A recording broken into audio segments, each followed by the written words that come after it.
বিসমিল্লাহির রহমানির রহিম। আসসালামু আলাইকুম ওয়া রাহমাতুল্লাহ।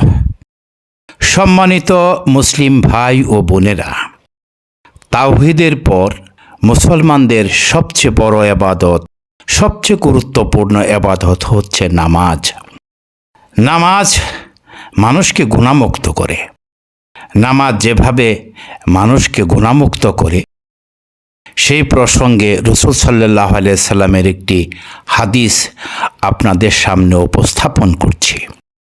সওয়াব লাভের আশায় এবং অন্য ভাইয়ের নিকট পৌঁছানোর উদ্দেশ্যে চ্যানেলটি সাবস্ক্রাইব ও শেয়ার করে দিন। হযরত আবু যর রাদিয়াল্লাহু তাআলা হইতে বর্ণিত আছে, একবার শীতকালে হযরত নবী করিম সাল্লাল্লাহু আলাইহি সাল্লাম বাহিরে তশরিফ আনিলেন। তখন গাছ হইতে পাতা ঝরিয়া পড়িতেছিল। তিনি গাছের একটি ডাল ধরিলেন, ফলে উহার পাতা আরো বেশি করিয়া ঝরিতে লাগিল।